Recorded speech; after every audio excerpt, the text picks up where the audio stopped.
World War II, I found some research that they were actually discussing legalizing polygyny because of the amount of men who had died and the women who were without mates. And they rejected this because of the church. But you know what they went ahead and did? They legalized prostitution. So here we have in the United States of America, for example, in Nevada, where prostitution is legal. You can go and you can have illicit affairs with women. You can spend upwards of thousands of dollars for one night with a woman. So people talk about the responsibility of taking care of another wife when men are spending thousands of dollars on one night with another woman. And it's the hypocritical nature of this matter where polygyny is where there's responsibility and taking care of a woman becomes stigmatized, and it's an evil and distasteful thing. But something like prostitution becomes legal and acceptable. Okay, Anissa? Yes. You still there? Yes, I'm still here. Let me ask you about the whole notion of jealousy, because I'm sure that there are many women out there who would struggle with this kind of relationship because of feelings of jealousy, and we talked about this being normal. How do you deal with this in your relationship? Well, I just, how do I deal with it? I turn to my Creator, I turn to my Lord, and I ask Him to, remove whatever jealousy that I might have. I mean, I'm at a point now where jealousy isn't really that big an issue anymore for me. In the beginning it was, but, as time goes on and you realize the bigger picture and you're in it, and as long as your rights are being fulfilled, then, for me anyway. And that's an important issue. You're saying your rights are being fulfilled. What rights are those? My rights to, to have a roof over my head, to have the companionship of my husband, have, time with him. He treats me, compassionately and with respect. And, as long as I'm being treated justly, then I don't have an issue. Can I ask a question about, with regards to relationships? Because we talk about jealousy, but in life you share every relationship that you have. You share your parents with your siblings. Your children share the love of their parents with one another. You share every relationship. Even friends, you share your relationship with friends, with other friends. So every relationship, you share your relationship with someone else. So this issue of jealousy is not anything new. They even have some studies where husbands become jealous of their children because of the affection and attention that the mother begins to give to their children as opposed to their husband. So should now a man not want to have children because maybe his wife will show a little bit more attention towards No, I understand that, but we also know that the jealousy can frequently lead to violent behavior. Well, jealousy in any instance, the first murder that took place on earth, as we say, when Cain slew Abel, was because of jealousy. It's because of the sacrifice of Abel being accepted and the sacrifice of Cain not being accepted. So yes, jealousy can cause a murder, but that's what I talked about earlier when the prophet said, do not become angry. It's not that you do not become angry, it's that you don't allow that anger to cause you to do that which is displeasing to your Lord. Okay. Let's go. And I'm sorry, go ahead. No, I was just going to say, not just with jealousy, but with, the brother kind of already said this, but not just with jealousy, but with any emotion, we all deal with, having to control our emotions. We may be in a situation where, we might want to lash out, but we're able to calm ourselves down and look at the situation and so I mean, it's not unfathomable that a person can be jealous and yet control that. Sure. Okay, let's go to Justice from North Philadelphia. Justice, you're on 900 AM WURD. Good afternoon. Thanks, Marlon and Tariq. You're welcome, brother. And to your two guests there, speaking of what we were just speaking about, jealousy, there was a Muslim lady last week who killed her husband because of... There was a Muslim woman last week who's accused of killing her husband. Yes. Okay, absolutely. But that's part of, what comes with being in that type of Islam. Well, let me ask you this question, Justice.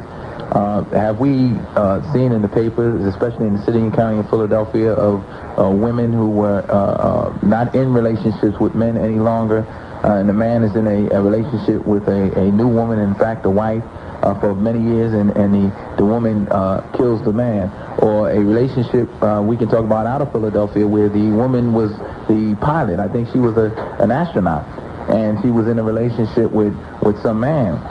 and she drove I don't know how many miles across the country to get to kill the woman because of jealousy that she had for another woman, not because of polygynous a plural relationship, but because of the rage of jealousy? Or have we not had relationships or situations in Philadelphia where someone says to another person, it's over?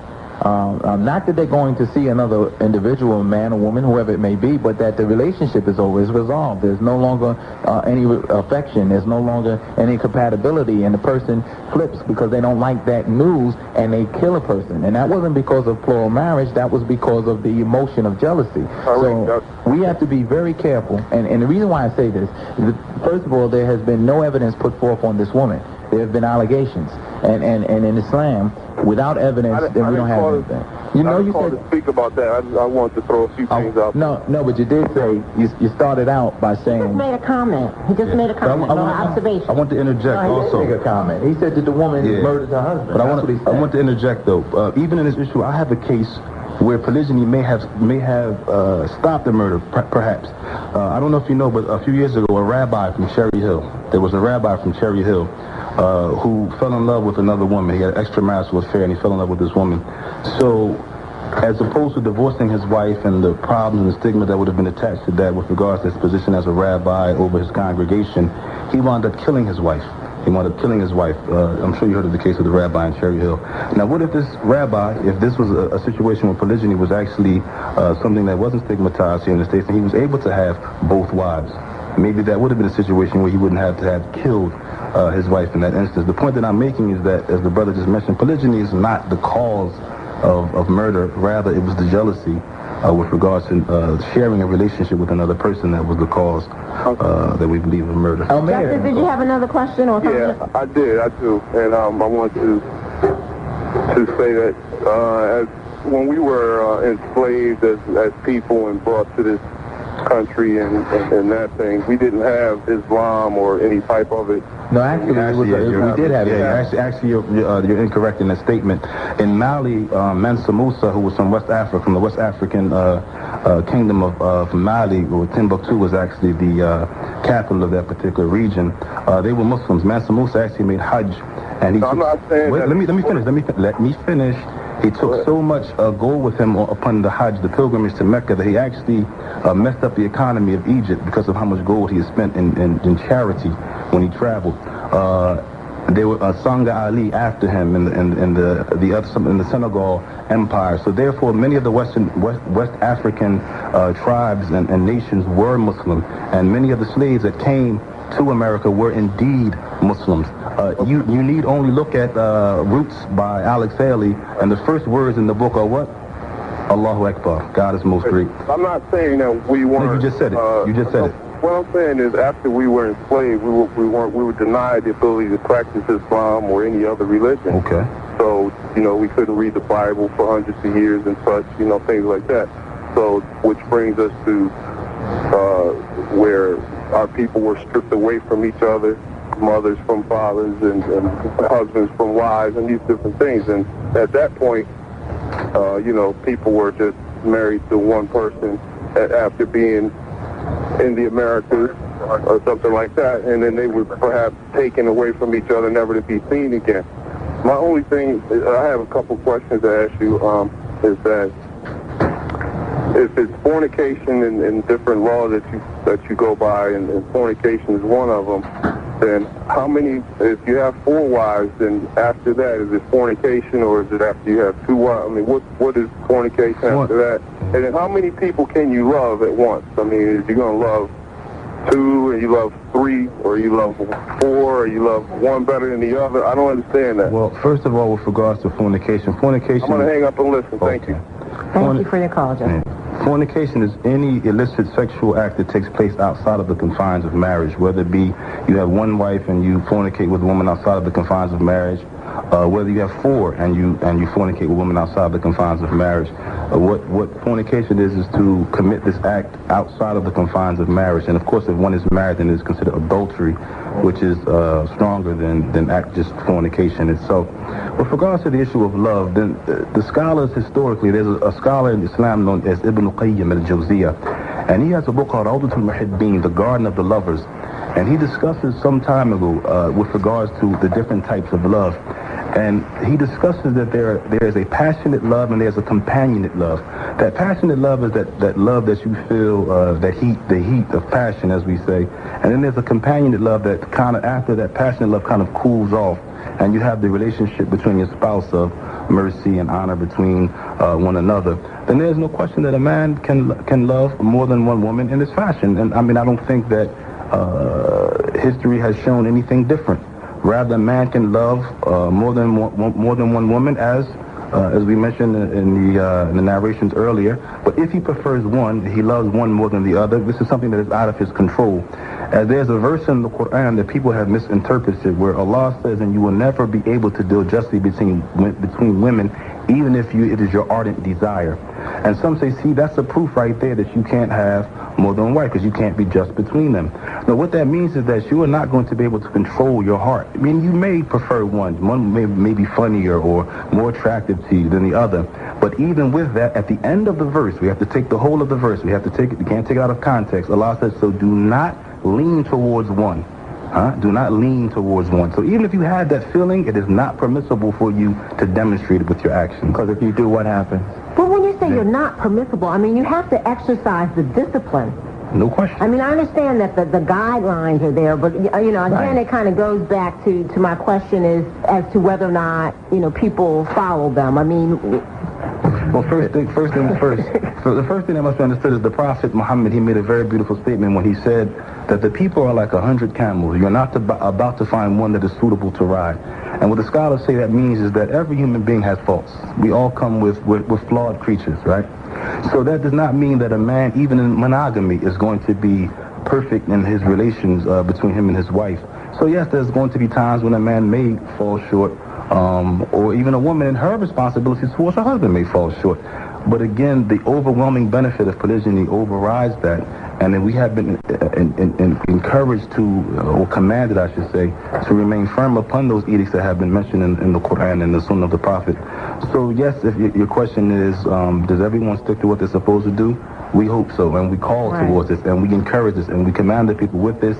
Do people fall short? Yes, human beings fall short in every aspect of their lives. Sure. We certainly appreciate that. We're going to have to take a break, and Amina, I want you to hold on. Anissa. No, Amina. We have a caller. Oh, I'm sorry. That's okay. Anissa, we want you to hold on, too, but you're listening to 900 AM WURD, your information station, committed to solutions. This is The Pulse with Tariq and Marla. We'll be back right after this. Wish you could hear some of the conversation that took place here at 900 AM WURD information station, committed to the Pulse. It is approximately 16, 17 minutes before the top of the hour. And we're trying to get in all the callers. We're going to go to Amina, who's been very patient on line one, calling from a cell phone. Amina, you're on the Pulse. How you doing? I'm doing well. How are you? I'm doing well, thank you.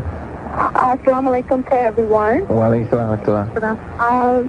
I'm calling because I'm a Muslim and I disagree with plural wives, or however you put it. Plural marriages.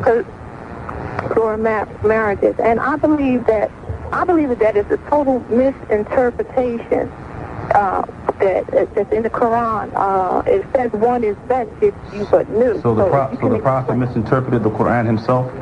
No, I don't think the Prophet. I think that it was written in Arabic and the English translation of it. No. I can quote you the ayat right now. فَانْكُحُوا مَا طَابَ لَكُم مِّنَ النِّسَاءِ مثنى وثلاث ورباع وإن خفتم ألا تعدلوا فواحدة أو ما ملكت أيمانكم. Allah says in the ayat in the Quran, marry the women that please you, 2, 3, and 4. And if you are unable to deal justly with them, meaning financially or giving them time, then only one, or what your right hands possess. So there's not a misinterpretation. The scholars of Islam, first of all, the Prophet himself had multiple wives. The noble companions of the Prophet, Abu Bakr as-Siddiq, the noble companion Umar, the noble companion Ali, the noble companion Uthman, who were the four rightly guided caliphs after the Prophet, all had multiple wives. This was something that was well known amongst the Prophet and his companions. So this is not a misinterpretation. This is a historical fact and a well-known documented ayat in the Book of Allah. And I wanted to correct you on something. As a Muslim, don't say, I disagree with polygyny, because you're disagreeing with that which Allah has legislated. And Allah says in His Quran that it is not for any man, Muslim man or Muslim woman, to have any opinion after Allah and His Messenger have decided an affair.